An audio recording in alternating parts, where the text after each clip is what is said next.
Mamae 2024 Gavker to Yelibino solution. Pour n'a pas problème ya trompe, fibrome, myome, kyste, règle abondante. Gavker to Zalina solution. Yo oyo kota ménopause atana 65 ans na Gavker oko simba moana. Ebongo oyo etali fertilité masculine. Ma papa to bossani binoté, faiblesse sexuelle, éjaculation précoce, insuffisance des spermes, topé agrandissement de pénis. Bossa moi si et Kimayo, Kimobali et Télémaka bien té. Awa, yo kayango et Télémi.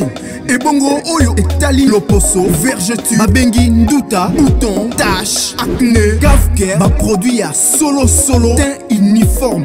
Na 5 jours ya pamba, hôteli, talendenge bimi ki toko na feti. Tozalina, gamme complet, ya Coca-Cola, ya injection, ya comprimé, na ya suppositoire. Yeah. Ozalina problème ya hémorroïde, interne, topé, externe, papa, maman, kakana 2 jours ya pamba, au moni changement total. Pour la maladie, tension, diabète, AVC, topé, obésité, lobico et zali, perte de poids, sans okota salle de sport. Kisi ya injection, P comprimé, na Gavker, bikalibela. Olingi okima, suki pe mandefu ya pembe, benga biso na lombango, po awa, tozali na solution moko durable. Ba produit na biso nyoso, ezali 100% naturel, P et salemi, na ba plante, na ba industrie, ya Angleterre, P Allemagne. Benga biso na numéro oyo, plus 44 74 05 65 35 48. Gavker, solution ya santé na yo. Gavker aye penza na ba solution ya kitoko. Gavker aye penza na ba solution ya somo. Gavker aye na ba makambo ya kitoko. Na Gavker bika na yo penza libela na système moko ya bien. Gavker azo sunga ba papa, azo sunga ba mama. Problème nyonso o ezo tungisaka bino bandeko nanga. Solution eza nango kaka na place moko o nga moko na lobaka. Place wana ezalaka nango kana Gavker.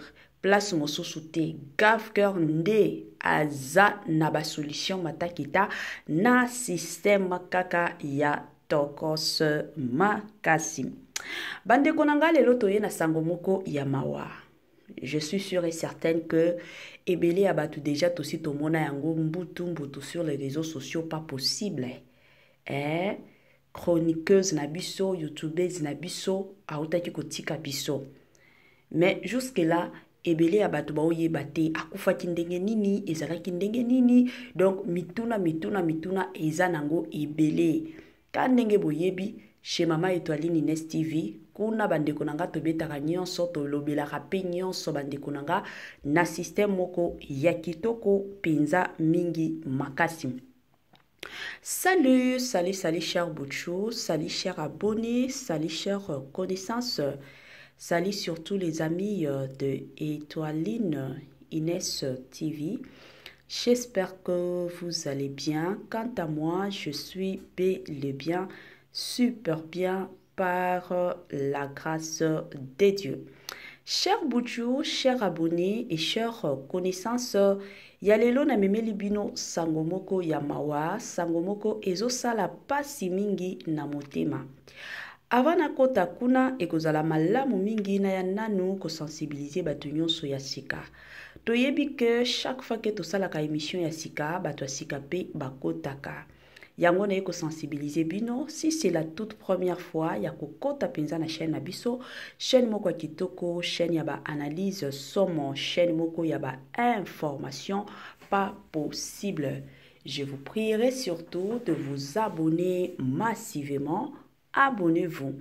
Cliquez aussi sur la cloche de notification pour surtout recevoir les nouveautés de notre chaîne. Aimez la vidéo, la famille, commentez et partagez. Et que ça la biso, oyo penza tolobaka na biso chaque jour, chaque minute et pourquoi pas chaque seconde. Tokos makasi. Bande konanga kande na lobaka izalaka toujours malamu mingi soki ozolandaka biso zala penza ya kovanda bisika nyonso ozolandaka Etoiline.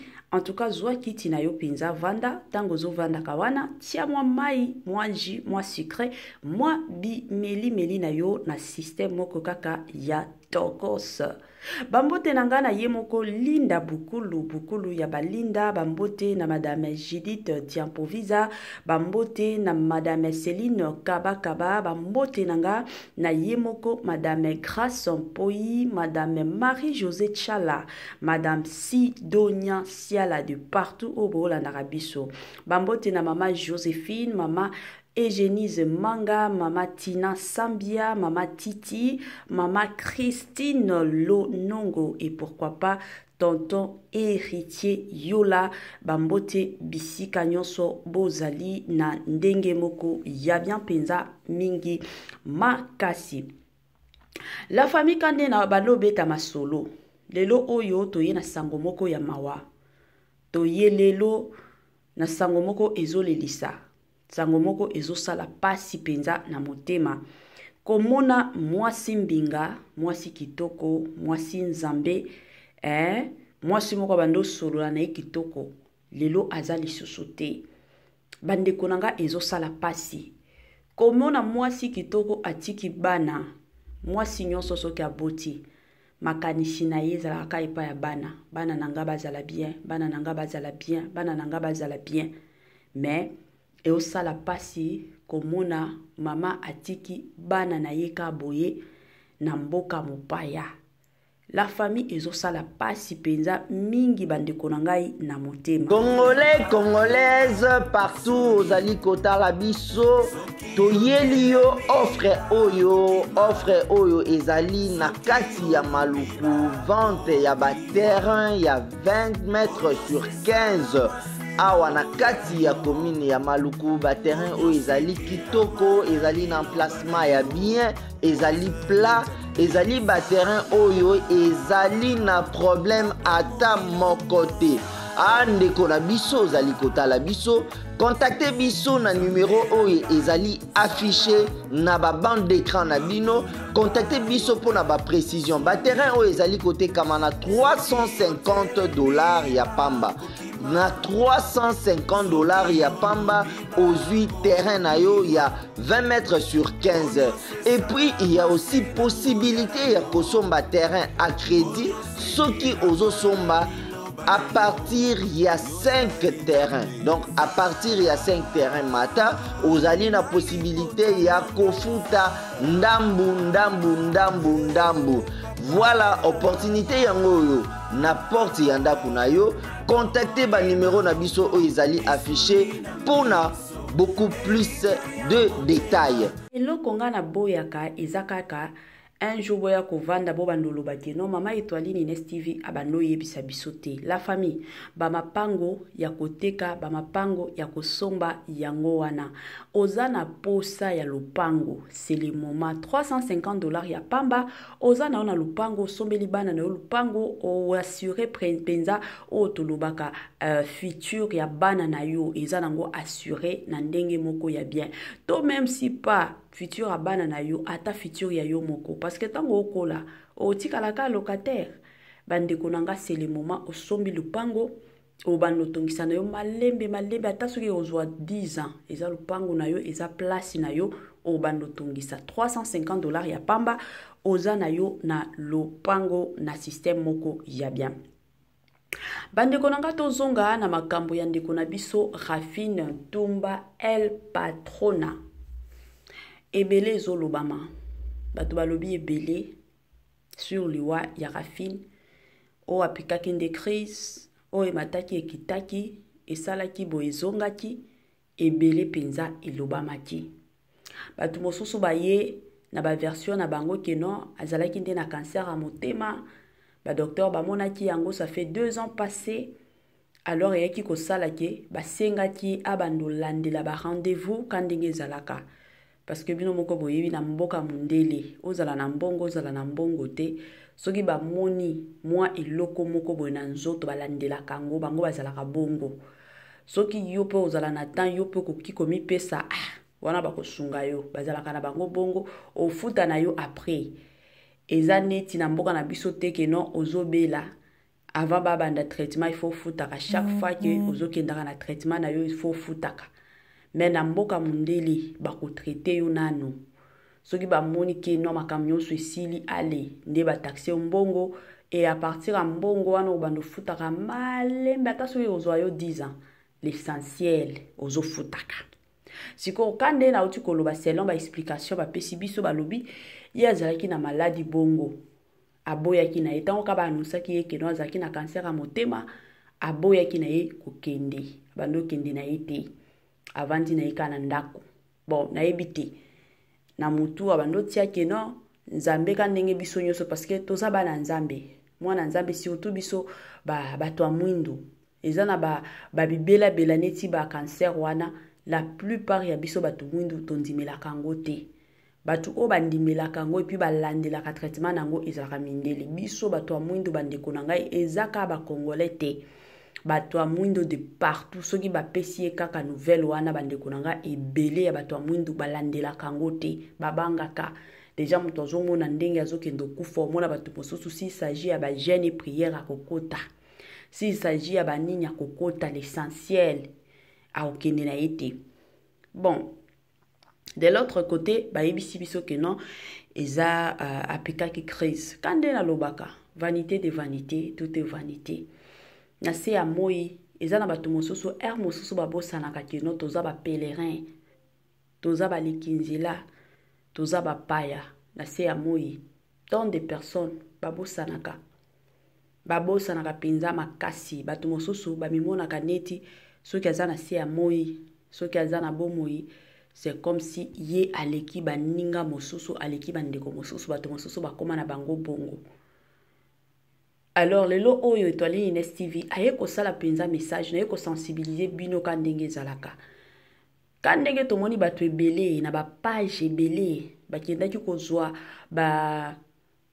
bamafinga ya kala oyo ndeko na biso Rafine Tumba El Patrona bando finga bafali bando finga batu batietie yango na bapage ebele mpona koloba ye moto bando komilobela bando mikanisa keno aza likolo ya bato nyonso lelo toza wapi mabele mokonzi bandeko na nga moto soki akufi atie kopema biso toza na besoin te keno toya kozongisa makambo ya kala ndenge toza na se ya moi eloko ka oyo na ye kosensibilize bino motu nyonso eza kaka keno toza bapaya na se ya moi soki nzambe asali yo grâce lelo oza na pema komisaka ye bongisaka nzela na yo eza te ke non parce que oza na pema oleki Rafine ndenge akufi boye te oleki ye te moto na moto aza na ndenge na ye ya kokendaka na se ya moi toza bapèlerin toza baleki nzela yango ezalaka toujours malamu mingi soki nzambe apesi opportunité wana ya pema yeba ndenge ya kotambola lelo oyo tokomi komona yo sala pasi penza makasi omona mwasi kitoko omona mobali mbinga afongoli chaîne na ye afongoli compte na ye kaka pona koyaka kofinga bato bandeko na nga baliwa lisusu eya koteyaka biso moni soki liwa ekwei nga nalobaka toujours ezalaka opportunité ya yo mutu oyo osalaka mabe ya yo mutu oyo ovandaka mpona bifingafinga barando moko eza ta kutu na mutu na makolo te ofongola mpenza kamera mpona koya kofingaka bato yaya ndeko na ngai ya mwasi to ya mobali vanité de vanité tout est vanité oyo nyonso ozosala yeba ke okoki kokufa anytime okoki kokufa jour nyonso okoki kokufa na any minute tiaka yango na motu siko tala kaka osala émission ofingaka bato kana émission wana na live wana okufi okende oloba nini epai ya nzambe lelo tomoni bato ebele ba youtubers ebele ba tiktokers ebele bazwa ba followers likolo ya mafinga bomoni satana ntango ayaka na vie ya motu ayaka kaka boye aoyela yo mwa biloko yo ozokanisa donc mosalo na osala eza bien na continuer ka bongo na continuer ka kofinga ka bato tala babone ndenge bazokota mais azosunga yo te diabo satana asungaka bato te ayelaka yo ka makambo mabe epesa yo courage ya okende ya kocontinue Babiso oyo soki ata lelo zamba eko sala grâce tokomi na ba 26 000 abonnés to okenda 27 000 abonnés soki botali ba émission nanga na sala ka émission ko finga motu te na sala ka émission ko finga motu te na yaka na ba analyse nanga na sali na sensibiliser surtout bato basali ya nzambe na sensibiliser bato wana ezala mosala nanga na osala évangélisation en même temps na osala émission en même temps na osala évangélisation mais nazwaka bato combien babengaka nga alors eza babilo mosusu te keno pour que nazala au sommet il faut na ya kofinga bato il faut na ya kosala rando te oza na besoin ya wana nyonso te la famille parce que lelo to lobby oza na compte à rendre devant nzambe sikoyo soki ekomi keno ta na yo ekoki il faut okendo rendre compte na yo epai ya nzambe oloba nzambe nga na se ya moi na bando fingaka bato na bando sala barando ekozala pasi pe mawa yango ekozala toujours malamu mingi ka ndenge bomoni ndeko na biso Rafine lelo auti kotika biso eya koteya biso ba mosusu eya koteya bandeko na biso mosusu eya koteya biso nyonso ke liwa ekoki kozala bato mosusu ka ndenge nalobaka na bémission nanga mosusu ke non peut-être bazwa chance abela docteur ayebisi ke non dans 6 mois kokufa mona mutu akomi komibongisa ta soki akokufa dans 6 mois te mais akomi komibongisa akomi kosenga ba bolimbisi pa ya bato akomi ko changer ndenge na ye ya kotambola mais eza na bato mosusu o basala ba accident bato mosusu bandeko nanga o balala balamuka te bazalaki na chance wana te alors yo oza na pema c'est le moment soki omonaki ke banzela na yo bando sala bando tambola ezalaki mabe en tout cas na ye kosenga na yo tika zongela nzambe zongela penza nzambe nul ne parfait sur cette terre mais tambola na ndenge moko ya bien tambola na sanctification ekozala malamu mingi parce que soki ata liwa eyelelo na nzela na yo oyebi ke epai ya nzambe na mekaki ezala te ke non nga musala nanga ezalaka kofinga ka bato musala nanga ezala kisungi omona bato mosusu bamipesi na kombo ke non nga na nzambe to pardon totika bongo tobanga nzambe totambola na kobanga nzambe eloko na koloba kaka na ndeko na biso na famille surtout ya ndeko na biso Rafine Ntumba ezaka ko présenter ba sincère condoléances na famille toyebi ke ce n'est pas facile abela kikuto ya makasi ya kufaki te o ezaka ka crise balamoko na kokende donc ba condoléances ka na famille nyonso mobimba Congolais, Congolaises, partout aux alikota la biso, toyeli yo offre oyo ezali na kati ya maluku vente ya ba terrain ya 20 mètres sur 15 awa na kati ya commune ya maluku ba terrain oyo ezali kitoko ezali na emplacement ya bien ezali plat ezali ba terrain oyo ezali na problème ata moko te. Ndeko na biso ozali kotala biso contactez biso na numéro oyo ezali affiché na ba bande d'écran na bino contactez biso pour na ba précision ba terrain oyo ezali kotekama na $350 ya pamba na $350 ya pamba ozwi terrain na yo ya 20 mètres sur 15 et puis il y a aussi possibilité ya kosomba terrain à crédit soki ozosomba à partir il y a 5 terrains. Donc à partir il y a 5 terrains mata, vous avez la possibilité il y a kofuta ndambu. Voilà opportunité yango n'importe yanda kuna yo, contactez ba numéro na biso o ezali affiché pour na beaucoup plus de détails.